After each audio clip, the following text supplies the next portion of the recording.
Hello everyone, welcome back to my YouTube channel the literature talks and I hope आप सब लोग ठीक होंगे।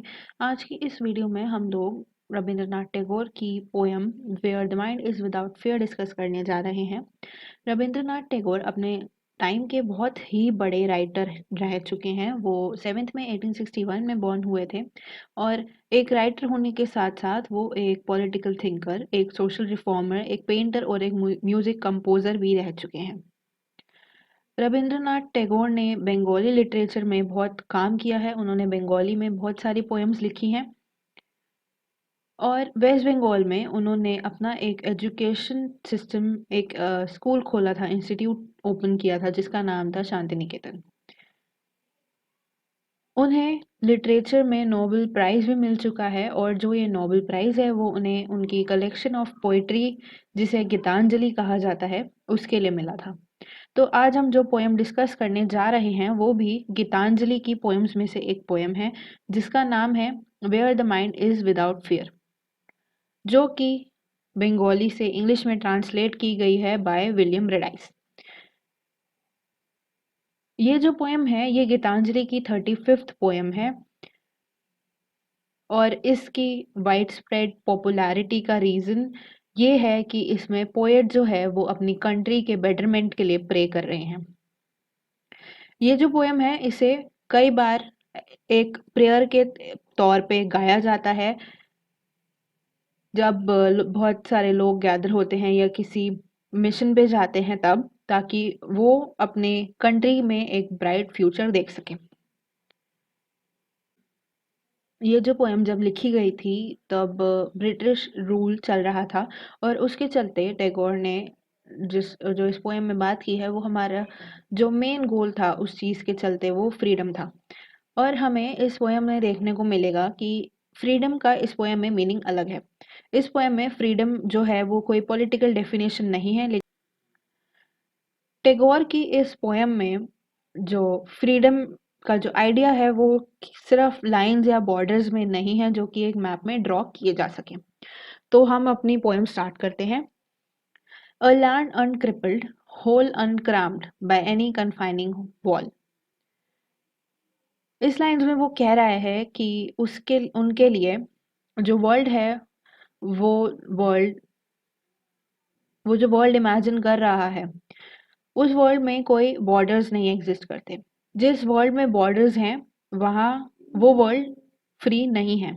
और इस कंट्री में जो पोएट इमेजिन कर रहा है उसमें जो फ्रीडम है वो सिर्फ बॉर्डर्स तक ही लिमिटेड नहीं है, बल्कि उसके लिए फ्रीडम डिग्निटी और लोगों की रिस्पेक्ट करना भी है। A fearless place where everyone walks tall, free to share knowledge. Society की इनइक्वालिटीज़ के बारे में बहुत अच्छी तरह से पता था। जो हमारी कंट्री में इलिटरेसी है और लैक ऑफ एजुकेशन है वो बहुत ही ज़्यादा थी उस टाइम। अभी भी है बट आई गेस कम है। नॉलेज जो थी वो सबको नहीं मिल पाती थी, सिर्फ रिच और पावरफुल पीपल के बच्चों को ही जो है स्कूल में अलाउ किया जाता था और जो छोटी जाति के लोग होते हैं उन्हें नहीं दी जाती थी नॉलेज, या हम कह सकते हैं उन्हें पढ़ने का मौका नहीं दिया जाता था।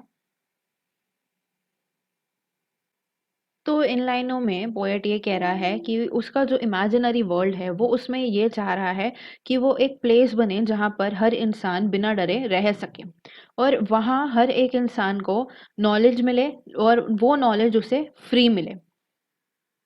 A place where reason's flow is not soaked up by barren desert sands of bigotry, where niggling rules and dogmas do not sap its vigor। तो इन लाइनों में पोएट एक्चुअली जो हमारी कंट्री में सुपरस्टिशियस, जो ब्लाइंड फेथ जिसे कहा जाता है, उसे क्रिटिसाइज कर रहा है।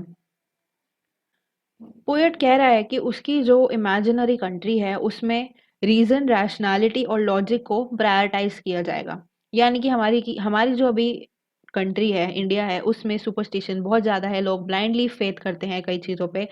तो वो चाहता है कि उसकी कंट्री में ये सब हट जाए और जो ब्लाइंड फेथ है उसे लोग समझना शुरू करें, क्योंकि अभी हम लोग बिना किसी वजह से किसी भी चीज़ पे विश्वास कर लेते हैं अंधविश्वास जिसे कहा जाता है, और हम उस चीज़ के पीछे का लॉजिक नहीं सोचते।